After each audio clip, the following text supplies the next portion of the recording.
Estudo do livro Depois da Morte. Nós estamos na terceira parte, Além Túmulo, no capítulo número 32, A Vontade e os Fluidos.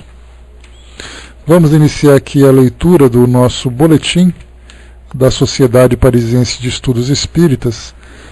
Hoje, a leitura do boletim de sexta-feira, dia 11 de novembro de 1859, sessão geral.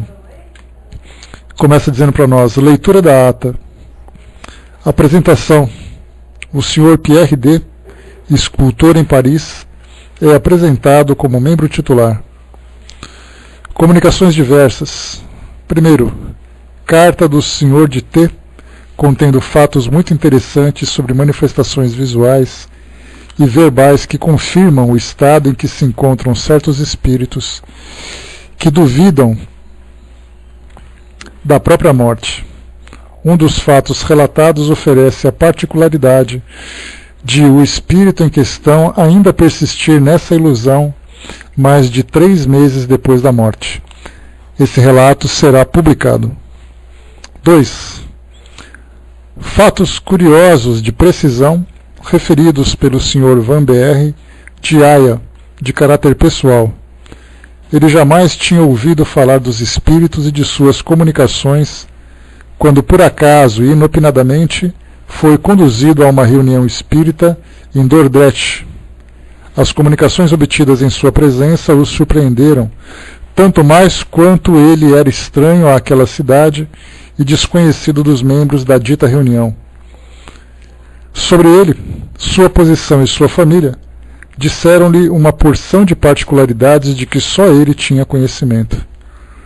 Tendo evocado sua mãe e lhe perguntado, como prova de identidade, se havia tido vários filhos, respondeu: "Não sabes, meu filho, que tive 11 filhos?" E o Espírito a todos designou por seus nomes de batismo e pelas datas de nascimento. Desde então esse senhor é um adepto fervoroso e sua filha, uma jovem de 14 anos, tornou-se excelente médium, cuja faculdade apresenta particularidades singulares.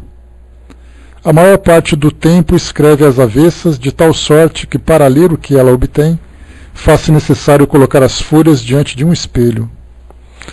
Com muita frequência, a mesa de que se serve para escrever inclina-se diante dela, como uma carteira, e fica nessa posição de equilíbrio sem nenhum apoio, até que ela acabe de escrever.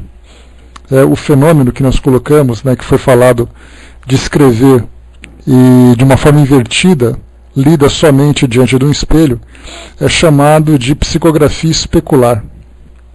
Só para a gente deixar registrado.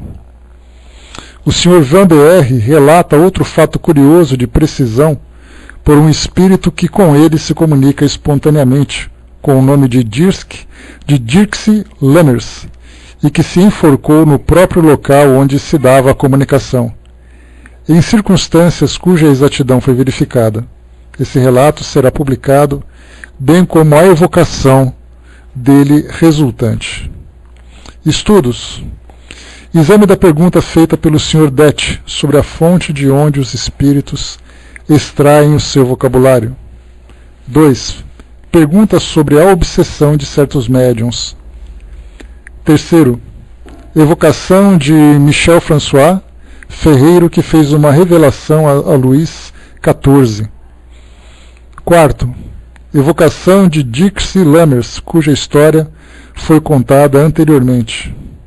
5. 3 comunicações espontâneas são obtidas simultaneamente. A primeira pelo Sr. R., assinada por Lemené.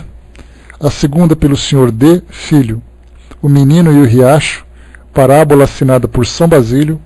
E a terceira pela Senhorita LJ, assinada por Orígenes.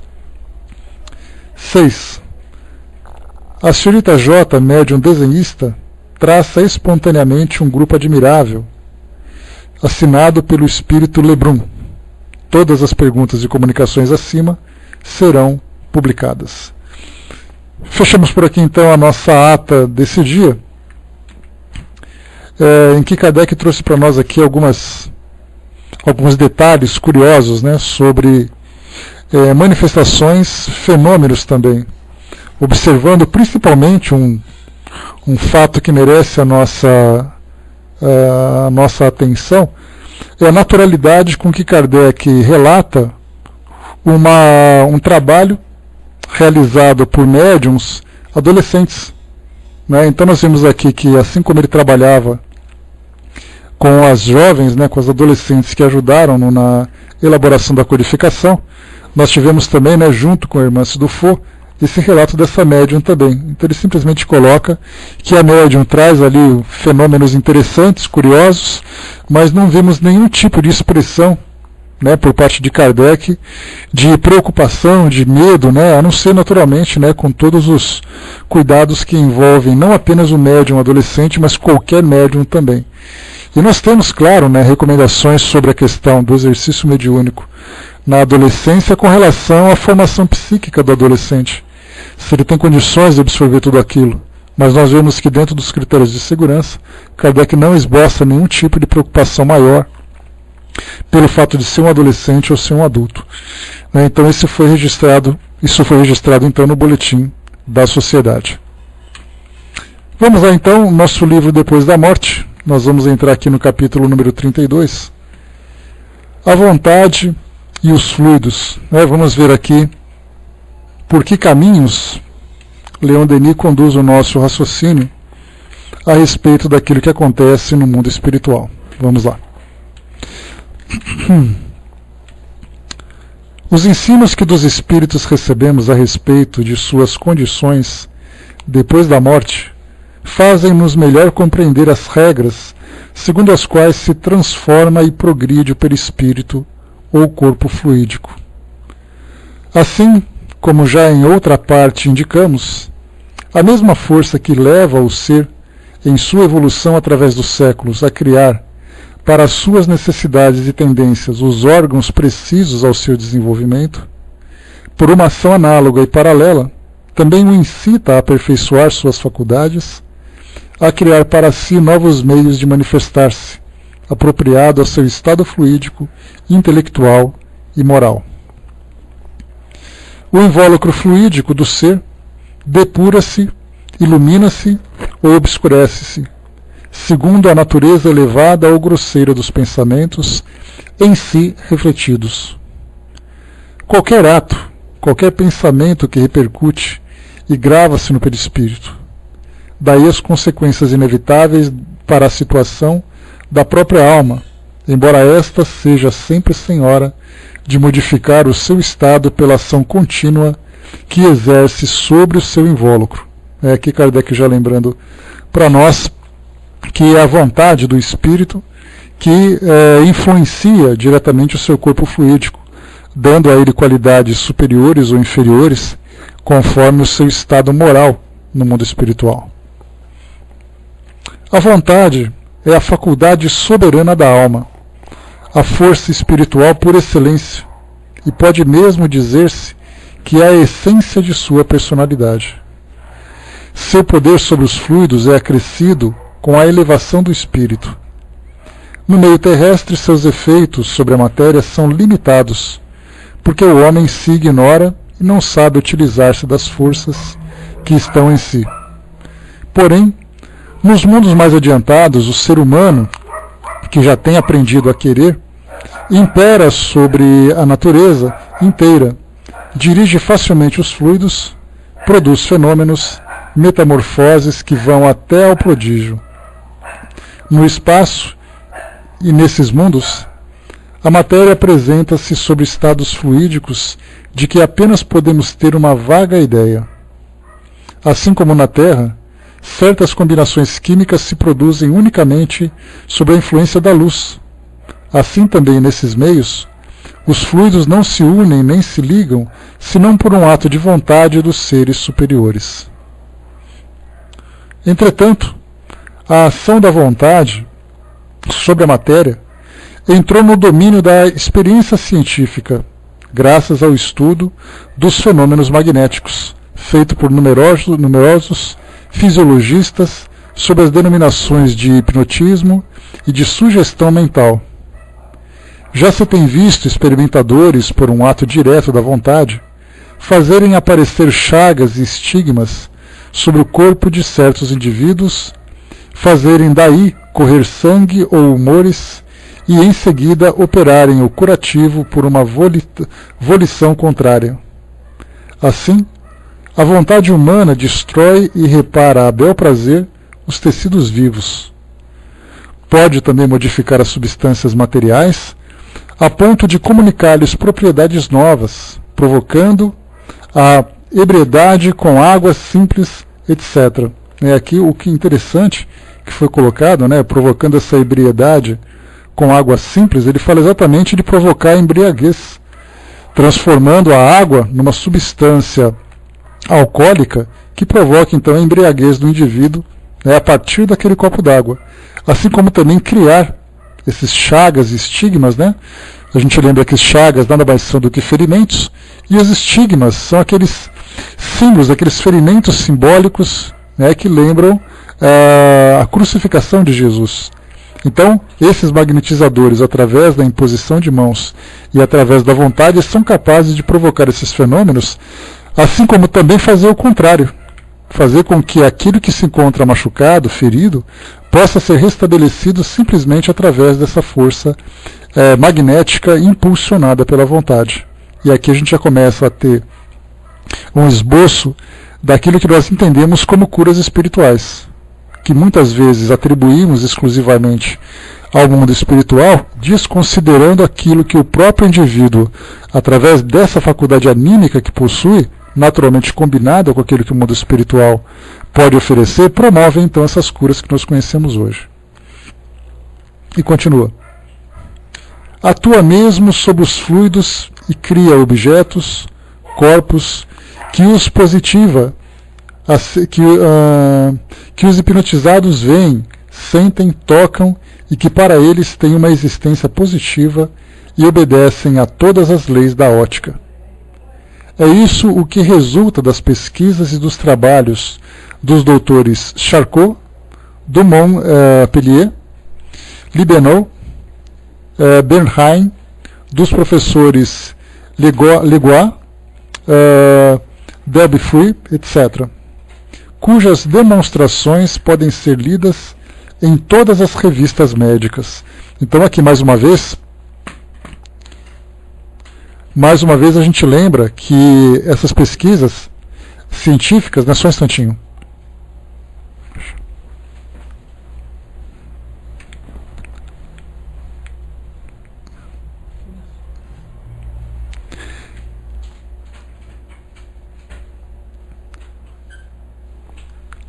Voltando, pessoal, lembrando que essas revistas científicas, ou as revistas científicas da época, registravam esses trabalhos, diferentemente do que nós vemos na atualidade.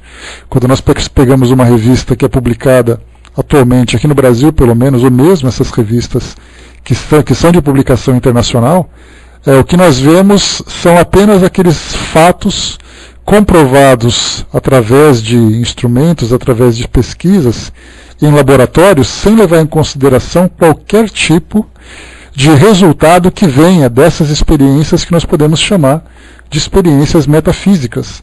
Então, naquela época era diferente. Então, talvez pelo fato da ciência se encontrar, ou pelo menos as ciências médicas, se encontrarem ainda numa fase embrionária, já que nós começávamos naquela época a ter os primeiros estudos científicos mais aprofundados, como por exemplo Albert Sabin, que nós encontrávamos ali fazendo pesquisa sobre microbiologia, coisa que era desconhecida. A gente vai ver uma referência interessante sobre isso nos estudos que nós vamos realizar do livro A Gênese, quando Kardec faz uma menção dizendo que as doenças se propagam simplesmente pelo ar, ou seja, a doença, como sendo um elemento material, se propaga pelo ar, sem considerar os agentes que provocam essa doença. Que depois Albert Sabin começou, junto ao Pasteur, também a mesma coisa, dois grandes cientistas de uma gama significativa de outros pesquisadores, que faziam então estudos naquela época para comprovarem esse mundo microscópico, que era então desconhecido. Então nós vemos ali que, como a medicina se encontrava ainda nessa fase bastante limitada, aliás tem uma minissérie uma série que começou a ser exibida aqui no Brasil, chamado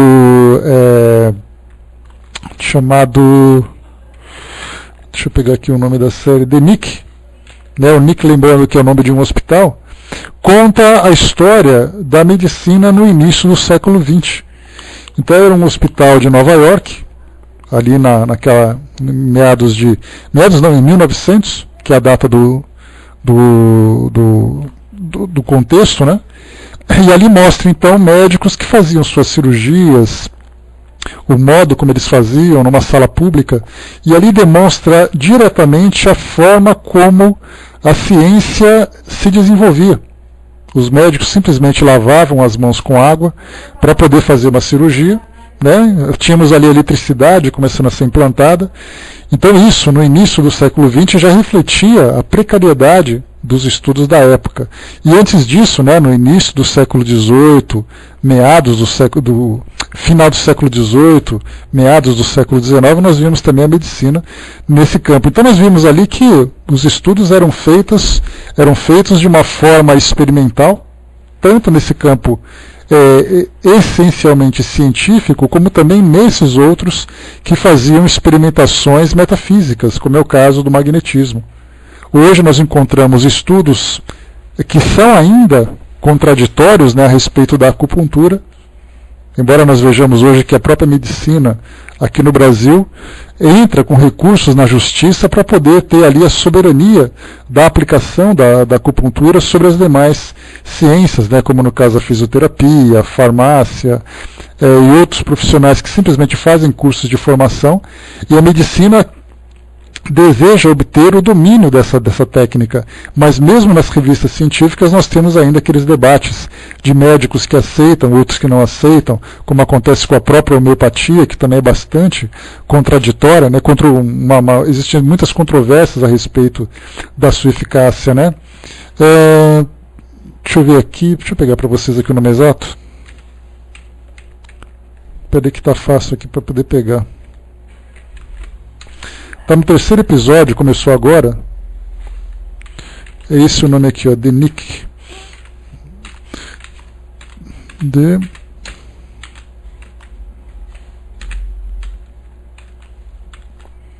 Essa é a série, ó, que vocês podem assistir.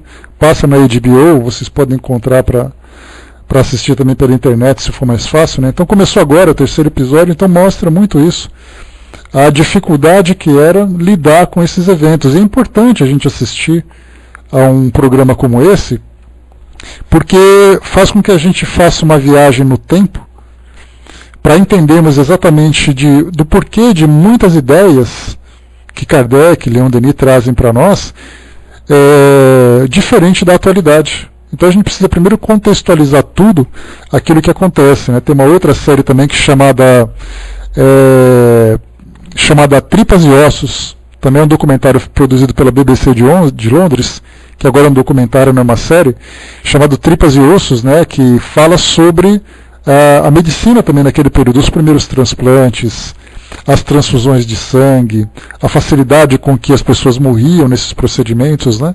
Então a gente começa a entender exatamente por que, por exemplo, a homeopatia e também o magnetismo tinha ali um espaço significativo na mente dos profissionais dessa área, coisa que não acontece na atualidade, né, que são hoje consideradas terapias complementares, ou mesmo de uma forma assim mais pejorativa, terapias alternativas, né? Coloco alternativa porque, né, é como se não levasse a sério, hoje ela já é vista como complementar. Então o magnetismo era visto dessa forma, e é sobre essa referência que Leon Denis traz para nós aqui desses grandes pesquisadores, e por isso também o próprio espiritismo, os fenômenos espíritas eram estudados por médicos, por físicos, por químicos, né? Como a gente já viu William Crookes, pesquisadores como Gabriel Delany, Ernesto Bozano, e dentre outros daquela época. Então hoje nós pegamos esses grandes nomes, por quê? Por que nós não encontramos na atualidade, no século XXI, grandes nomes da ciência pesquisando sobre fenômenos espíritas? Porque hoje a medicina, assim como outras ciências, se embasam essencialmente naquilo que pode ser comprovado cientificamente. Não basta você utilizar o método de pesquisa, você precisa de uma comprovação. Naquele período, como a ciência não estava tão sustentada pela tecnologia como é na atualidade, eles se davam essa liberdade de pesquisar esses fenômenos que não podiam ser comprovados. Por isso então que nós vemos, por que no passado tínhamos grandes nomes e na atualidade não? Porque no passado o pensamento era diferente. Hoje nós precisaríamos. Você quer comprovar? Então hoje nós até temos pesquisadores que fazem estudos, como a gente já conversou aqui em outras oportunidades, de estudar o médium, para saber se o médium de fato sofre uma interferência de uma inteligência, ou ele sofre uma alteração no seu estado psíquico no momento do transe mediúnico. Então, como a gente já viu, né, o doutor Alexander Moreira Almeida fazendo pesquisas sobre o estado mental dos médiums, né, no trabalho que eles fazem, o Dr. Sérgio Felipe fazendo um estudo sobre as funções orgânicas, né, ou os parâmetros orgânicos de um médium durante o transe mediúnico, utilizando, por exemplo, eletroencefalografia, eletrocardiograma, tomografia computadorizada, exames de sangue, tudo isso sendo colhido, o resultado desses exames, durante o transe mediúnico. Mas nós vemos assim, nós temos hoje médicos que estudam os médiums, mas não temos cientistas que estudam os fenômenos, principalmente dessa área médica. Falam sobre o poder da mente, falam sobre a doença, falam sobre cura, falam sobre médiums, mas e sobre os espíritos? Quem está pesquisando sobre tudo isso? Né? E a mesma coisa, né, Baras? Essa fotografia Kirlian, ela também é utilizada dentro desse campo de pesquisas metafísicas que não estão, por exemplo, inseridas dentro das pesquisas científicas tradicionais. Né? Então vemos ali, assim como a parapsicologia também. A parapsicologia não é uma ciência, ela pode ser considerada uma paraciência. Então vemos assim várias e várias situações que mudam de acordo com a época e de acordo com o contexto. Continuando, vamos lá. Ora, se a vontade exerce tal influência sobre a matéria bruta e sobre os fluidos rudimentares, tanto melhor se compreenderá seu império sobre o perispírito e os progressos ou as desordens que nele determina, segundo a natureza de sua ação, tanto no curso da vida como após a desencarnação.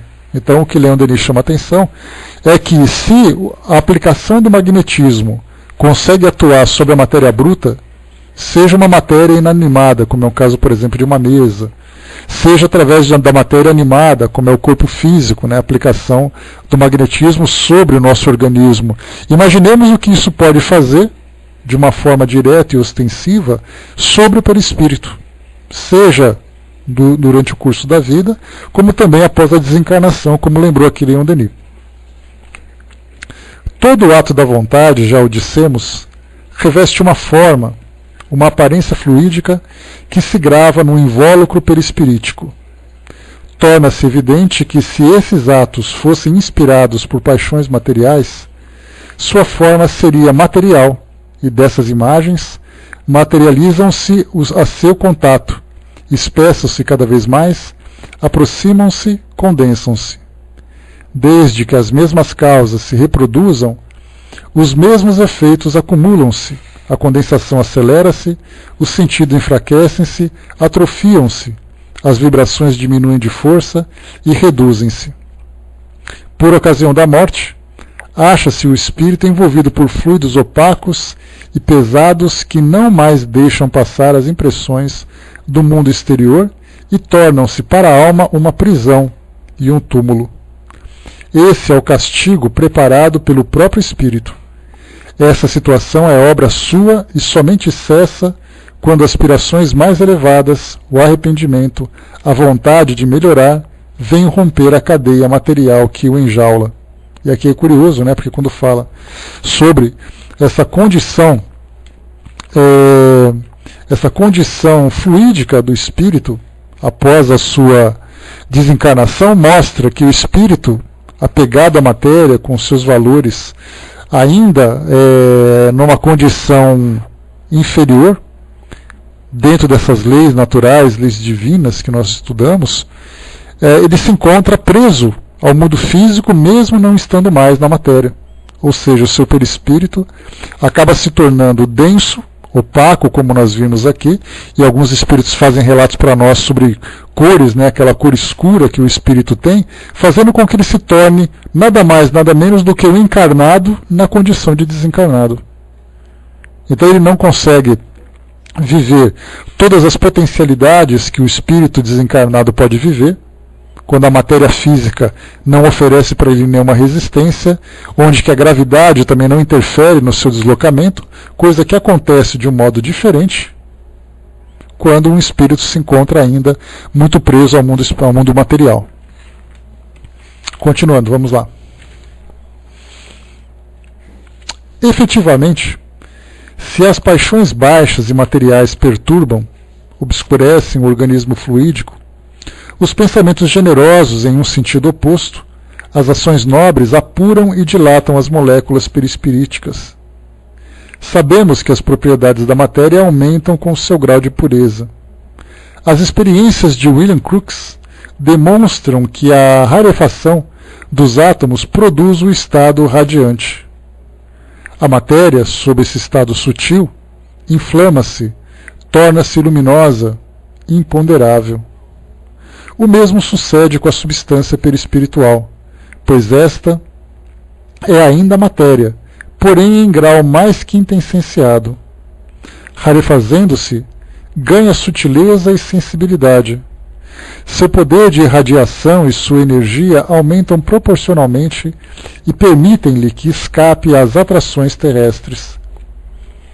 O espírito adquire, então, sentidos novos, com cujo auxílio poderá penetrar em meios mais puros, comunicar-se com seres mais etéreos. Aqui é exatamente aquela diferença que nós vemos nas comunicações que existem entre os espíritos do mundo espiritual. Dá a impressão de que todos se encontram naquilo que nós chamamos de faixa vibratória, né, onde todos têm percepção de todos. Mas os relatos são exatamente o contrário. São exatamente contrários, mostrando que tem espíritos que, mesmo desencarnados, não têm qualquer percepção do que acontece à sua volta. O máximo que eles conseguem perceber são aqueles espíritos afins, aqueles que se encontram na mesma condição, ou observando aquilo que os encarnados vivem em situações específicas. Porque em muitos casos o espírito, mesmo estando em condições bastante materializadas, em termos de condição de consciência, condição mental, eles não têm percepção do que acontece à sua volta no mundo físico. Tanto é assim que naqueles relatos que nós observamos, espíritos naquele estado de perturbação relatam que estão num lugar escuro, estão num lugar fechado, estão sozinhos, mesmo estando presente entre encarnados. Essa é uma parte interessante. E nós vemos então que essa situação ela foi expressa de uma forma naturalmente trabalhada, né, pelas ilusões do cinema, no filme Os Outros, que vocês devem se lembrar. Naquele filme em que nós tínhamos ali uma casa habitada por indivíduos que acabavam se correlacionando ou convivendo com outros numa dimensão diferente sem se perceberem. Né? Ou seja, estavam ali naquela condição de desencarnados sem perceberem que o local onde eles estavam estava habitada por pessoas encarnadas. Então essa condição que foi trazida pelo filme, embora, como eu falei para vocês, seja ali uma fantasia do cinema, ele tem ali uma semelhança muito grande com aquilo que os próprios espíritos falam. Né? E como o próprio Leon Denis trouxe para nós, que essa condição de irradiação, de sutileza daquilo que ele chama de moléculas perispirituais, e utiliza naturalmente essa expressão por uma falta de uma expressão melhor, né? Porque a gente lembra que as moléculas nada mais são do que combinações de elementos químicos. Quando você fala em perispírito, você fala de elementos fluídicos que não são aquilo que nós encontramos na matéria química. Então, por isso ele utiliza essa expressão apenas como uma forma de expressão, mas sem representar a sua realidade. Né? Então ele coloca para nós aqui que o mesmo sucede com a substância perispiritual, pois esta é ainda matéria, porém em um grau mais quintessenciado. Como a gente já conversou sobre isso, quando se fala em quintessência, era uma expressão utilizada já pelos antigos filósofos, né, que lembravam que o mundo era composto por 4 essências fundamentais: a terra, o ar, o fogo e a água. Era disso que era composto o mundo, o universo na visão dos antigos, né, principalmente dos gregos. E quando se falava numa quinta essência, nós já entrávamos naquela ideia da dualidade. Se você tem o bem e você tem o mal, você tem o mundo físico e o mundo espiritual. Se o mundo físico é composto por esses 4 elementos, o mundo espiritual então é composto por esse elemento imaterial, que era então o elemento quintessenciado. E assim como também era percebido, esse elemento era percebido, né, dentro das tradições orientais, principalmente indianas, né, quando se falava sobre o 6º sentido. Já que nós temos 5 sentidos físicos, né, olfato, visão, paladar, tato e audição, nós temos um 6º sentido, que representavam, né, por aquele olho no meio da testa, que nada mais representava do que uma visão mental do mundo espiritual. Então nós tínhamos ali a quinta essência, o 6º sentido, são expressões que fazem relação com o mundo, que trazem relação com o mundo espiritual. Hoje o Espiritismo fala sobre sensibilidade mediúnica, fala sobre perispírito. Paulo de Tarso falava lá nas suas cartas sobre o corpo espiritual. Então nós temos assim em várias culturas, em várias épocas, menções ao mundo espiritual e aos elementos que compõem esse mundo espiritual. Ele só não é desenvolvido de uma forma mais clara por falta de instrumentos de investigação, como no caso nós temos hoje a própria mediunidade. Porque a mediunidade permite que nós entremos em contato com o mundo espiritual e estudemos, seja através da visão, da audição, da percepção, qualquer tipo de sentido, nós temos ali então recursos que podem fazer uma investigação mais direta, coisa que no passado não tinha. Então faziam essa menção num sentido muito mais místico do que real, contrário do que acontece na atualidade, onde o Espiritismo hoje nos permite uma investigação mais criteriosa através desses recursos, embora ainda tenhamos muita dificuldade por falta de uma metodologia mais bem direcionada, médiuns bem desenvolvidos nessa sua faculdade. Né? Então, mas ainda já temos esse caminho abrindo-se para todos nós e esperamos, né, que futuramente a própria ciência também tenha interesse em fazer essa investigação, sem apenas tratar de uma questão metafísica, uma questão de fé, mas tratando como de fato um elemento real. Né? O Zé colocou, né, podemos também considerar sólido, líquido, gasoso, plasmático e além, né? Essa quintessência, né? Na verdade, né, Zé, o que a gente pode colocar de quintessência, a nossa ciência ainda não avançou. Então, como eu falei para vocês, nós temos hoje, são 3 estados naturais da matéria, aqui no nosso planeta.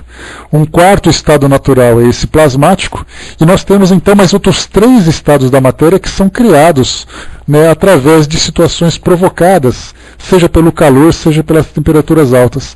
Então nós temos hoje 7 estados da matéria, mas esses 7 estados da matéria, dentro do campo científico, ainda estão na condição física, ou seja, não adentramos ainda no mundo espiritual. Nós temos ali condições que não são percebidas pelos nossos sentidos, apenas analisados pela matéria, por instrumentos, mas não são considerados ainda essa quintessência, porque a quintessência fala desse mundo material.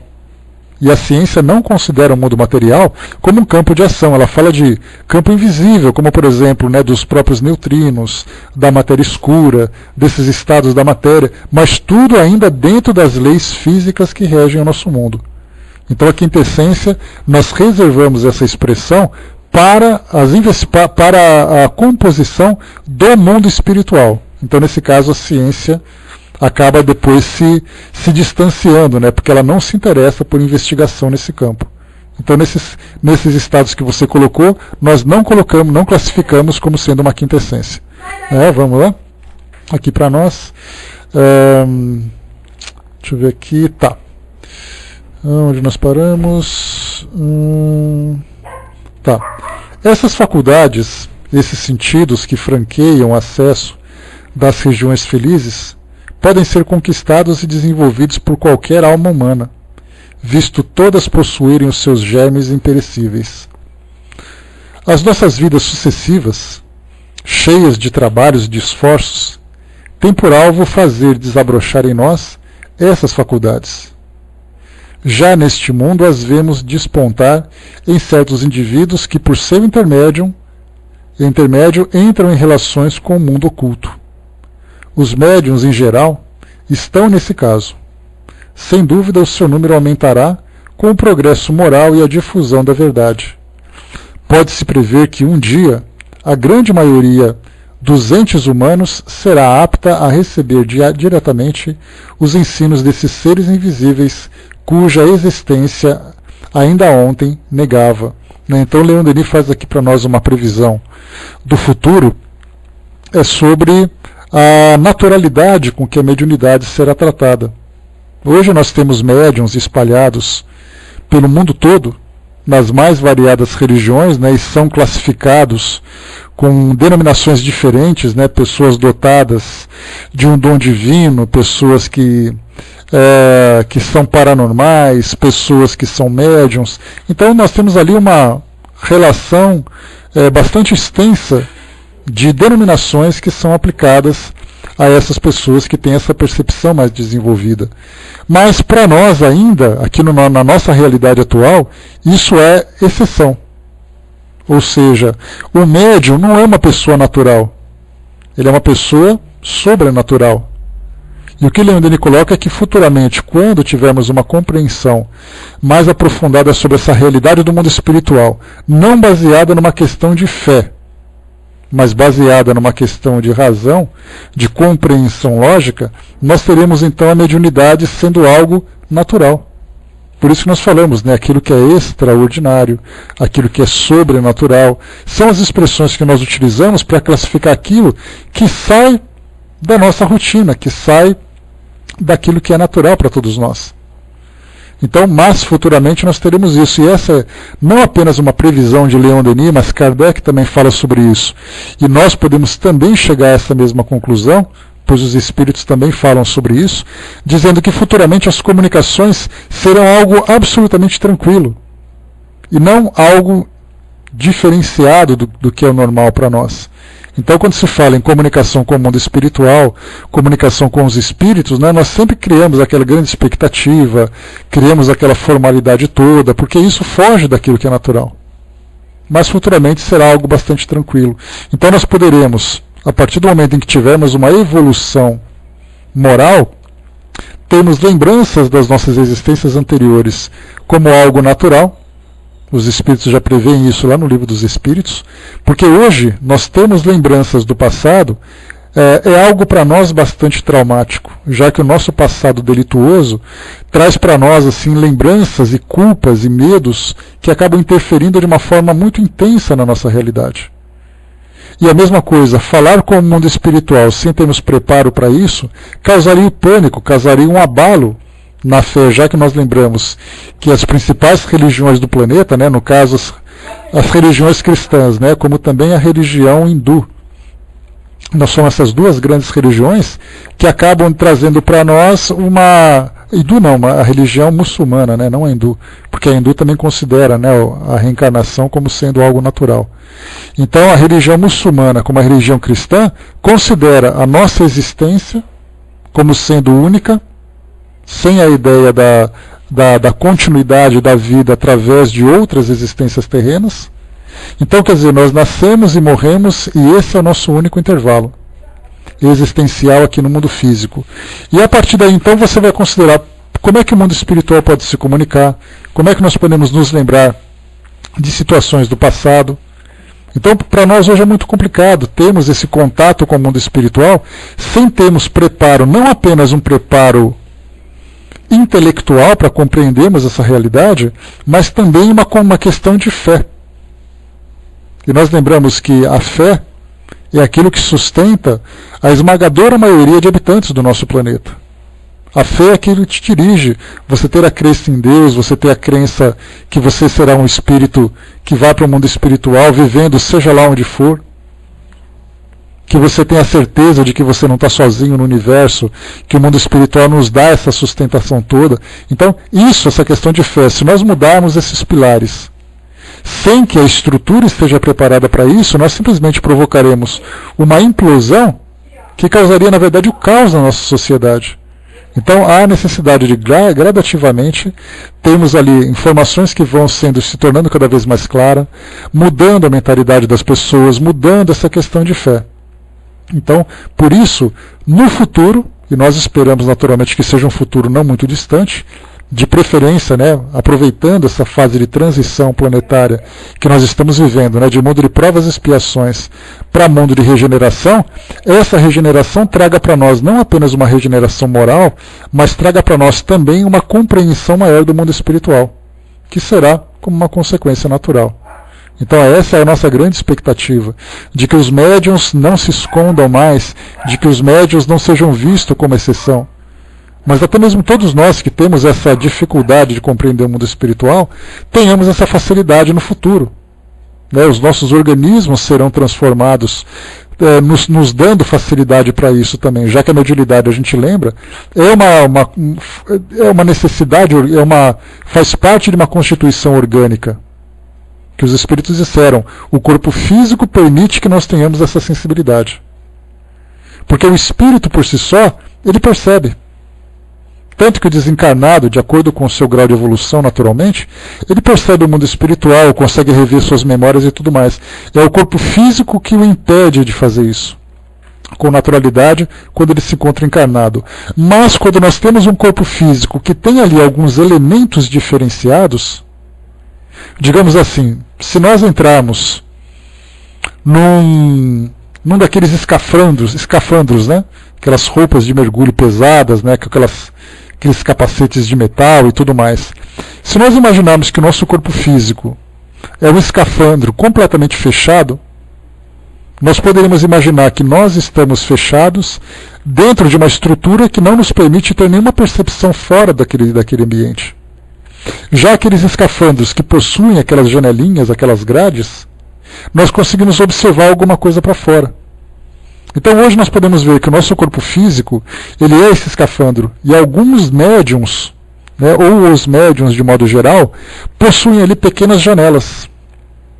Alguns possuem janelas apenas na região dos ouvidos, quando conseguem ouvir para fora, outros têm ali a visão, outros têm ali outras janelas maiores, menores, então cada um com uma estrutura corporal diferente.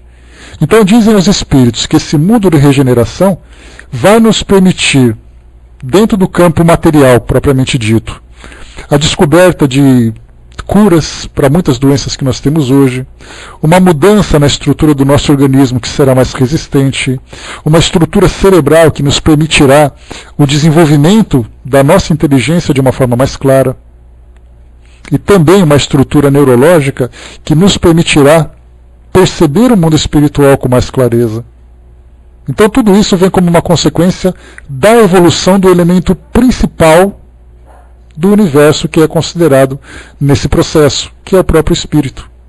Então o espírito pode se manifestar menos se ele não tiver condições de lidar com tudo isso, e ele vai ter condições de se manifestar mais quanto mais evoluído ele estiver.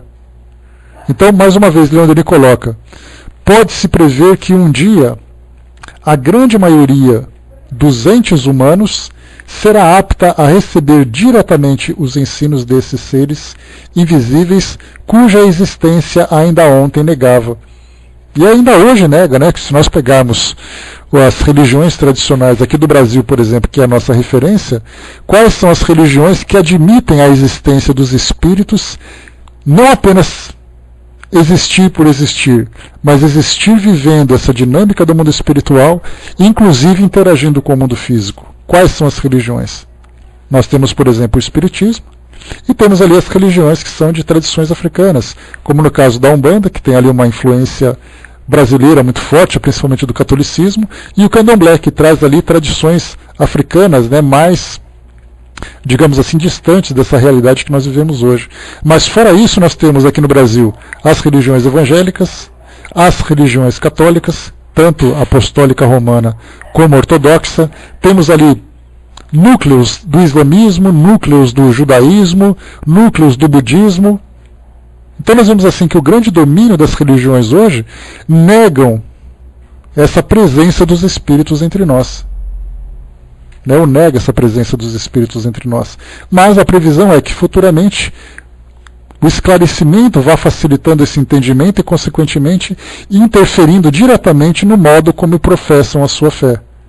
Não deixarem de cultivar ali as suas tradições, praticarem os seus rituais, mas o entendimento a respeito do mundo espiritual será diferenciado e, por consequência, acabará também mudando essas bases de comportamento das religiões hoje, né? O Braz lembrou aqui do relato, né, do Divaldo Franco sobre aquele animal, né, do cachorro que acabou sendo percebido também, né? Esse campo dos animais também é um outro mistério, né, Braz? Que gradativamente vem sendo desvendado, né? Porque o animal até então era só um animal. E isso também vai interferir na nossa conduta. Quando nós tivermos uma clareza a respeito da existência desse princípio inteligente, não mais como uma questão de crença, mas como uma questão de certeza, isso modificará os nossos hábitos aqui no nosso mundo físico, com relação à nossa relação com o mundo dos animais, com relação à nossa dieta, com relação às nossas vestimentas, com relação à utilidade, à aplicação que nós damos aos animais, à preservação do meio ambiente. Isso vai causar uma grande revolução. Então nós podemos ver que o conhecimento do mundo espiritual não é somente assim, eu sei o que eu serei no mundo espiritual. Mas eu tenho certeza que quando eu tiver o conhecimento do mundo espiritual, isso vai interferir absolutamente em tudo aqui na nossa relação do mundo físico. Continuando para nós aqui, vamos lá. Essa evolução paralela entre a matéria e o espírito, pela qual o ser conquista seus órgãos, suas faculdades, pela qual se constrói a si mesmo e se aperfeiçoa sem cessar, mostra-nos ainda a solidariedade que liga as forças universais, o mundo das almas e o mundo dos corpos. Mostra-nos principalmente riquezas, inesgotáveis recursos que o ser pode criar por um uso metódico e perseverante da vontade, pois essa é a força suprema, é a própria alma exercendo o seu império sobre as potências inferiores. Essas riquezas, esses inesgotáveis recursos que poderão ser criados a partir da força dessa vontade e da manipulação desses fluidos, é algo que nós ainda vamos aprender a conhecer no futuro. Né, Júlio, bom dia. Nós tratamos aqui dos estudos espíritas, tá? O espiritismo é o tema do nosso trabalho. Seja bem-vindo. E bom dia, pessoal que chegou. Continuando para nós. Para regular o nosso adiantamento, preparar o nosso futuro, fortificarmos-nos ou nos rebaixarmos, é bastante fazer uso da vontade. Não há acaso nem fatalidade, mas sim forças e leis. Essa é uma situação, é uma afirmação bastante forte que Leon Denis faz, falando sobre forças e leis que serão conhecidas. Não apenas essas forças, né, porque a gente lembra hoje que a nossa ciência ela possui conhecimento sobre forças, que são 4 forças principais, que regem o universo. Né, a força nuclear fraca, nuclear forte, a força eletromagnética e a força da gravidade. São essas 4 grandes forças que regem o nosso mundo hoje. Mas existem forças, por exemplo, a vontade. A vontade não é simplesmente uma questão filosófica, uma ideia poética. Ela é uma realidade, porque a vontade ela é capaz de manipular esses fluidos. Então nós entenderemos isso de uma forma mais profunda no futuro, que eu acredito que nesse caso, para entendermos esses elementos do mundo invisível, é algo que ainda vai ficar muito longe da nossa realidade. É algo que nós estamos ainda bastante distantes. Para entendermos a ação dessas forças, nós precisamos primeiro compreender os elementos que compõem o mundo espiritual, que no caso é o próprio espírito, e os fluidos sobre os quais ele age, né, ou eles agem, né, ou ele age. Então, temos ali a força, e a força... Onde está aqui que eu me perdi? Peraí.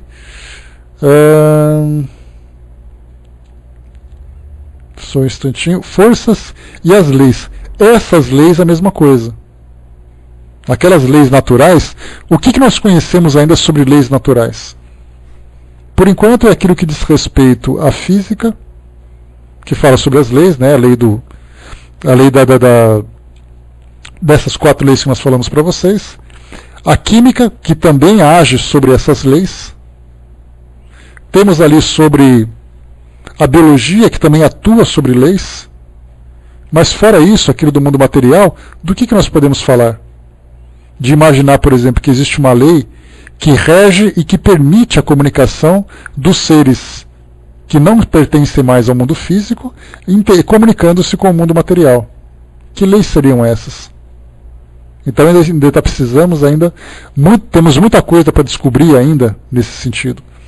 E continua. Utilizar, governar umas, observar outras, eis o segredo de toda a grandeza e elevação. Os resultados produzidos entre nós pela vontade perturbam a imaginação dos mundanos e provocam a imaginação dos sábios. Tudo isso é, entretanto, pouca coisa ao lado dos efeitos obtidos nesses meios superiores, em que, por determinação do espírito, todas as forças se combinam e entram em ação. E se nessa ordem de ideias elevássemos ainda mais o nosso pensamento, não chegaríamos, por analogia, a entrever como a vontade divina, atuando sobre a matéria cósmica, pode formar sóis, traçar as órbitas do mundo, criar os universos? Isso aqui o que Leon Denis coloca para nós é uma blasfêmia, podemos dizer assim, se comparado com aquilo que a ciência hoje utiliza como resposta para a criação de todos os elementos materiais existentes no universo. Pegarmos, por exemplo, assim, para um cientista e dizer o que criou o universo? Foi uma grande explosão cósmica que nós denominamos carinhosamente de Big Bang. Muito bem. Então, a partir daquele Big Bang, todo o universo foi criado. Foi ali uma fração de segundos que nós ainda não conseguimos compreender, que aquele átomo universal, aquela molécula universal se expandiu e criou toda a matéria que nós temos hoje. E aí então, leis começaram a reger a formação dos mundos. Começaram então pela força da gravidade a formar todos os globos, a formar todas as estrelas, a formar as galáxias, a formar as nebulosas, a reger a movimentação, a dinâmica que existe no universo. Muito bem. A pergunta inicial, o que desencadeou o Big Bang? E o que existia antes do Big Bang? Ótimo. Pergunta que nós não temos respostas. Segundo, quem criou essas leis? Foi o acaso que criou essas leis? Ou teve uma inteligência no universo que criou essas leis e fez com que elas se tornassem aplicáveis? Então, na verdade, nós ficamos assim. Eu só acredito naquilo que eu compreendo. Naquilo que eu não tenho compreensão ainda, eu mantenho isso, né, dentro do campo sob o véu dos mistérios que regem o nosso mundo. Quem criou os organismos? Quem criou a inteligência? Dentro da visão da ciência. Então ainda poderíamos avançar um pouco mais nesse campo da filosofia, nesse campo das investigações, mas ainda assim nós chegaremos num limite em que nós ou entramos no campo da fé, no campo das crenças, dizendo eu acredito que Deus exista, eu acredito nessa inteligência, mas eu não posso comprovar. Ou então eu digo assim, eu só acredito aquilo que eu vejo e fora disso para mim não interessa mais.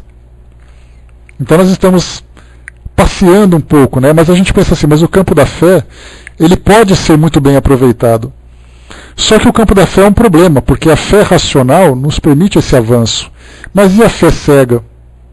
Aquela fé simplesmente religiosa, de pensar assim, que eu acredito em Deus como sendo o Pai, como sendo aquele que criou Adão e Eva, aquele que criou o mundo, o universo em 6 dias. Já entramos no campo da fé cega, naquela fé mística, naquela fé mitológica, não na fé racional. Então, até mesmo nesse campo da fé, nós encontramos ali algumas situações bastante problemáticas para a nossa compreensão. Então, na verdade, enquanto estivermos nessa condição de seres encarnados, o nosso conhecimento ficará restrito ao nosso campo de visão. Fora isso, não temos mais para onde nos aprofundarmos. Fernanda colocou no incrível que nós temos informações para reflexões muito lógicas desde os velhos tempos, né? Ainda assim estamos cegos e surdos para analisá-las, né? Pois continuamos limitados e nos limitando, né? E vamos continuar assim durante um tempo ainda. Não adianta a gente querer imaginar que isso vai uma mudança que vai acontecer de uma hora para outra. Não nos esqueçamos que há apenas 500 anos, pensemos que o nosso planeta tem 4,5 bilhões de anos. Bilhões. Então, nós temos aqui, há 500 anos, nós acreditávamos que o nosso planeta era o centro do universo, que tudo girava em torno do nosso planeta, e que a nossa Terra era plana. Era uma tábua reta, onde chegava uma hora em que tudo despencava no universo. Apenas há 500 anos. Então, se hoje nós temos essa compreensão, nós podemos imaginar que talvez daqui a 5, 6, 7 gerações, que vai dar mais ou menos ali cada geração tendo ali por volta de 50, 60 anos, podemos imaginar ali que daqui mais ou menos uns 400 anos a gente vai ter o nosso planeta vendo o mundo espiritual como hoje nós vemos o universo diferente do que era visto há 500 anos. Esse é um problema que nós temos ainda, que paciência, né? Então, por mais que nós queiramos que o mundo pense como nós, os espíritos também esperam que nós pensemos como eles. Vamos esperar, quem viver verá. Aliás, todos veremos, né? Porque todos seremos vivos. O Brás colocou: entender as leis do princípio inteligente e o princípio vital para mim já está de bom tamanho. Pois é, mas a questão é, o princípio inteligente e o princípio vital, quais são as consequências disso tudo? É aí que a gente começa a dar aquele nó na nossa cabeça, né, Brás? Porque conhecer sobre isso é só o começo, né? Esse é só o fio daquela meada que nós vamos puxar para desenrolar tudo isso, né? Então vamos continuar aprendendo um pouco mais ainda, né? Troen colocou, né, sem querer mudar de assunto, poderia me indicar algum livro sobre o estudo do magnetismo? Sobre o magnetismo? Eu teria que pesquisar, porque Kardec, inclusive, ele falava sobre magnetismo na própria Revista Espírita. Mas você pode começar a estudar sobre aquele que era chamado o pai do magnetismo, né? Franz Anton Mesmer, que ele viveu ali no século XVIII. Ele escreveu, tem uma biografia sobre ele, né, que o Brás lembrou, que conta a história do magnetismo, e tem um filme também chamado Magnetismo Animal. Coloca no Google lá que você encontra online para você assistir. Então, ali já é um começo. Então, pesquisar sobre esse cidadão aí, Franz Anton Mesmer. Ele era o cara que desafiou a ciência da época, dizendo que existe uma força que não era compreendida, que se chamava magnetismo animal. Porque o magnetismo por si só, a gravidade já falava sobre isso. Mas o magnetismo dos corpos dos seres vivos, aí foi algo que ele trouxe de diferenciado, e foi a partir dele que tanto o magnetismo veio ser compreendido, o espiritismo também se desenvolveu em cima dessa base, como a homeopatia que nós temos hoje também se desenvolveu a partir desse magnetismo animal. Então pesquisa magnetismo animal que você vai achar bastante informação sobre isso. Agora, um título específico sobre isso eu não tenho para te passar nesse momento, precisaremos pesquisar um pouco mais. Vamos lá, continuando aqui para nós, para a gente acabar esse tantinho que falta aqui. Sim, tudo pode a vontade exercida no sentido do bem e de acordo com as leis naturais. Muito também pode para o mal.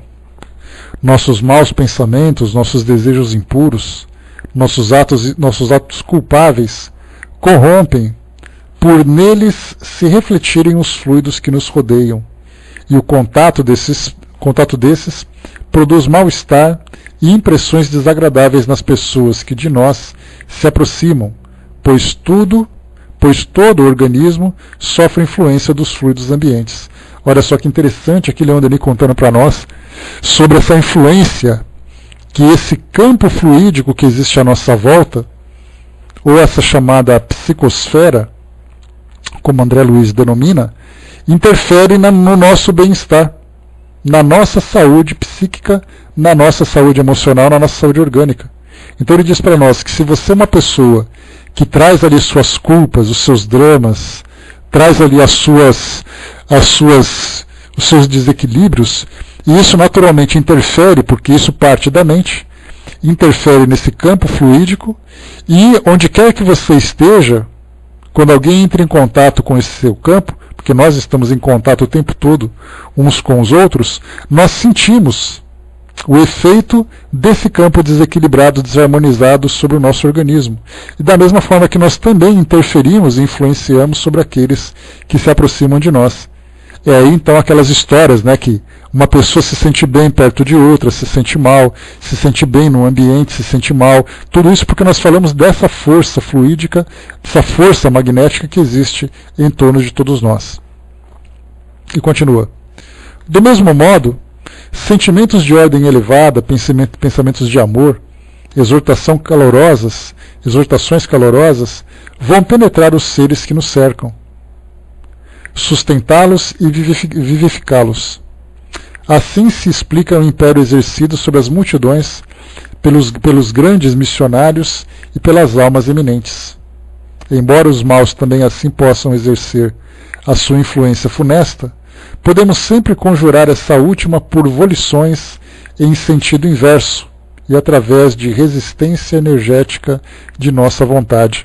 E aqui então Leon Denis fala sobre o magnetismo que aquelas grandes mentes exercem umas sobre as outras. E aí nós falamos a capacidade que Jesus teve de arrastar multidões, a capacidade que Mahatma Gandhi teve, que Madre Teresa de Calcutá teve, que também Adolf Hitler teve, que Saddam Hussein teve. De você falar com alguém e você seduzir essas pessoas, envolvê-las com essa força magnética, bastando que você encontre sintonia para isso. Então, quando se fala sobre a força que o indivíduo exerce sobre outros, e nós podemos ver isso, né, artistas que fazem isso, personalidades que fazem isso, que têm uma facilidade enorme de influenciar as pessoas, de chamar a atenção das pessoas, nós chamamos isso de força magnética. E essa força magnética vai encontrar, então, mais uma vez, aqueles que estão em sintonia com as ideias que são transmitidas. Só que nós temos aqueles rádios, né, usando essa comparação, aqueles rádios cujas antenas são muito potentes, que têm um alcance muito grande, e temos aquelas antenas que são muito mais receptoras do que transmissoras. Então é dessa vontade que nós falamos, dessa força magnética que existe entre todos nós, em todos nós. Né, Talion colocou, né, no caso Hitler tinha uma ideia absurda e muito cruel, como todos deram sintonia, né, até pessoas boas. É exatamente essa força da sedução.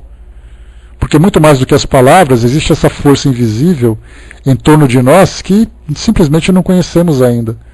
Quando ele falava para aquelas multidões que nós vemos hoje nos documentários, principalmente nas propagandas, né, que o nazismo acabava difundindo naquela época, nós vimos assim pessoas absolutamente seduzidas por essa ideia de conquistar o mundo e de transformar o mundo naquilo que eles desejavam. Então isso nada mais é do que essa força que nós comentamos agora, dessa força magnética.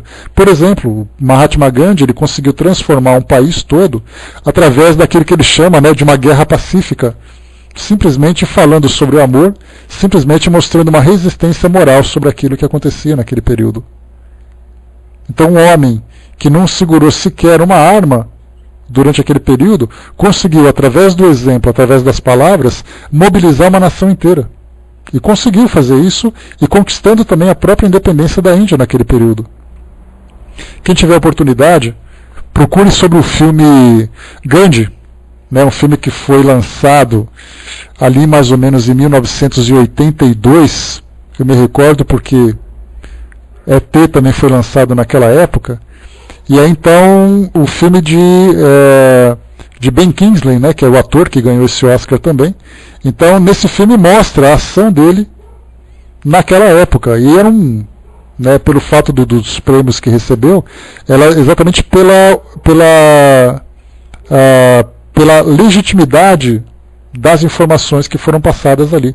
Então observem a forma como foi representado, ou mesmo assistam documentários mostrando sobre Gandhi, né, no YouTube vocês vão encontrar, colocam ali, documentário Gandhi, que vocês verão alguns documentários em português, em espanhol ou mesmo em inglês, que falam sobre isso também. E a mesma coisa acontece com esses religiosos da atualidade, que nós vemos pessoas, o Papa Francisco, por exemplo, Edir Macedo, que é líder de religião, outros tantos, né, fora do Brasil, que nós vemos por aí, uma força magnética muito grande que atrai essas multidões. Por mais absurda que pareça aquilo que pregam, acaba sendo então bastante sedutor para essas multidões que seguem, porque elas buscam aquilo e entram em sintonia. Um conhecimento mais completo e das potências da alma e de sua aplicação deverá modificar totalmente as nossas tendências e os nossos atos. Sabendo que todos os fatos de nossa vida se inscrevem conosco, testemunham pró ou contra nós, dirigiremos a cada um deles uma atenção mais escrupulosa.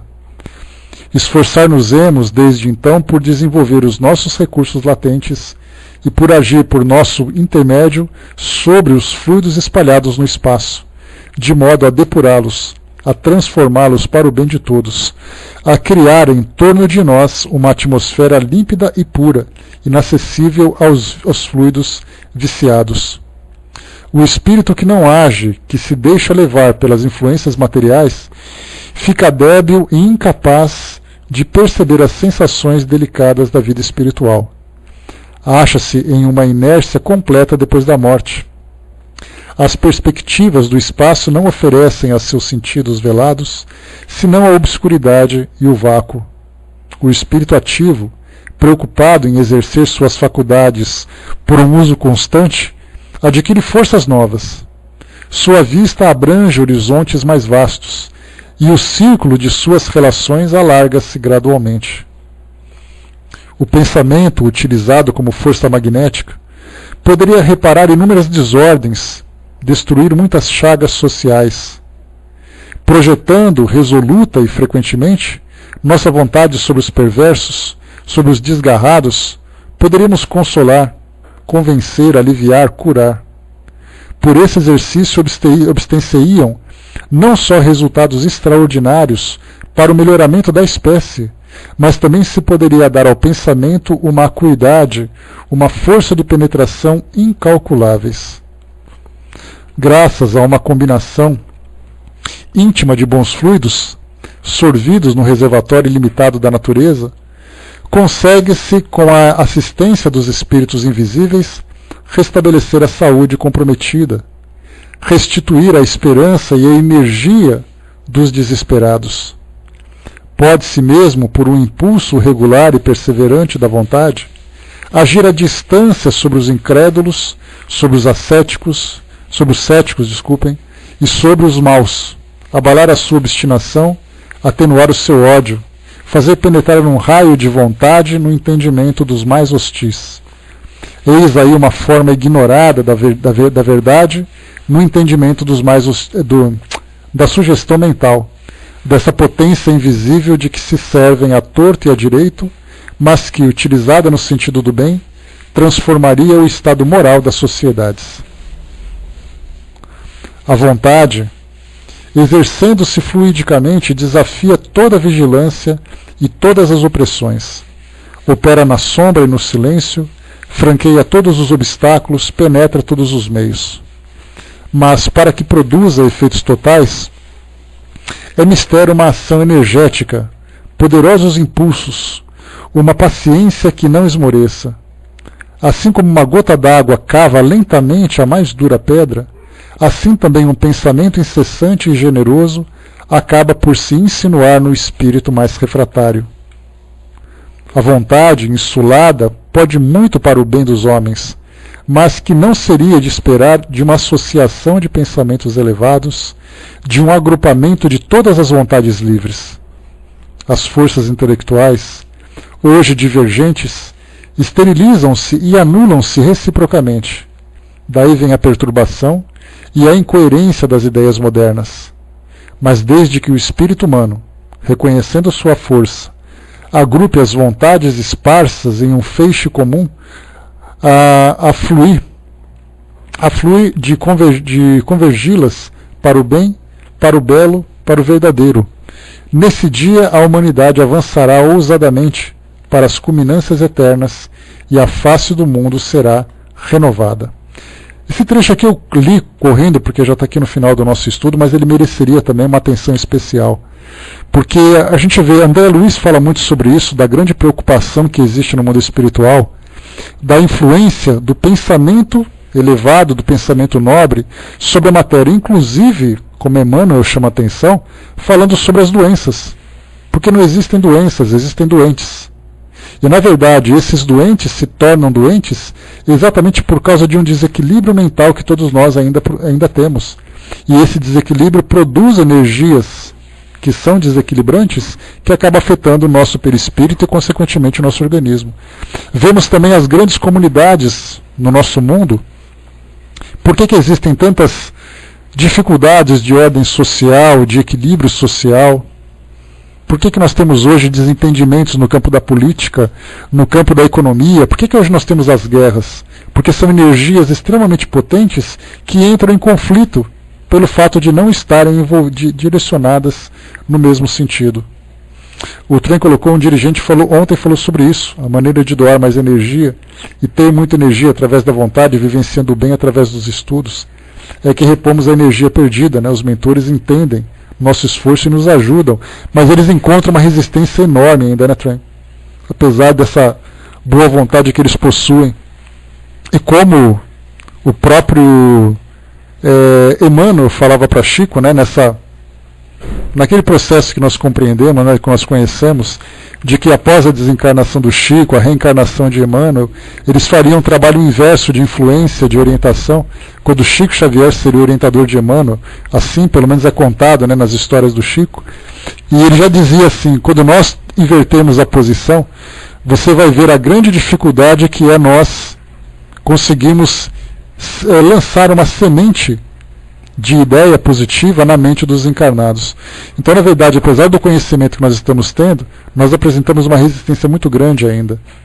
E isso interfere não apenas no campo do espiritismo, mas no campo da humanidade de modo geral.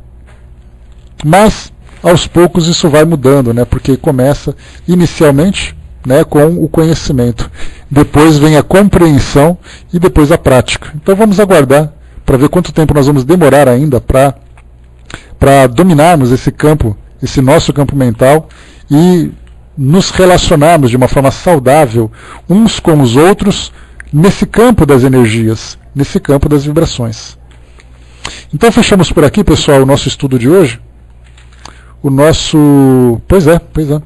A mente é onde tudo começa, né? E nós temos ainda uma dificuldade muito grande de entendermos aquilo que é abstrato. Para nós é tudo muito real.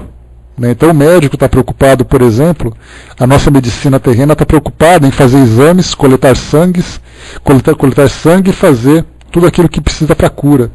Futuramente a medicina vai entrar no campo da mente e perceber que as doenças começam na mente. Aliás, nós temos um vídeo muito interessante que é produzido lá em Santa Catarina, né, pelo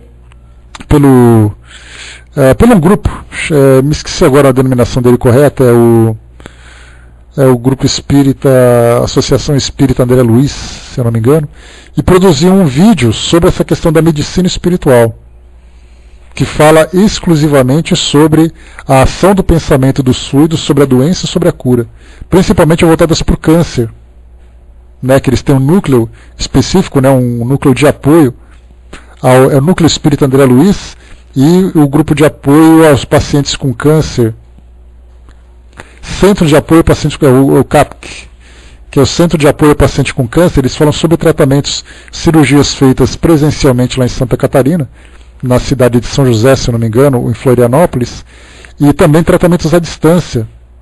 Então, futuramente, isso vai ser algo fantástico para nós. Parece até filme de ficção, né? De pensar que as doenças vão acabar, que se você tiver algum problema à distância, pelo pensamento, você vai conseguir se restabelecer. Né? Quanto tempo isso vai demorar para acontecer? E se realmente as coisas vão acontecer da forma como nós imaginamos. Eu espero que seja muito além daquilo que a gente imagina, né? Mas muito bem, fechamos por aqui então. O nosso próximo estudo, na quarta-feira, desse livro vai ser o número 33, A Vida no Espaço. Vamos entender agora, lembra que nós falamos sobre a condição de erraticidade? Vamos entrar aqui agora na vida no espaço na 33 e depois o 34 na erraticidade. Muito legal. Se nós temos alguma dúvida sobre como vivem os espíritos,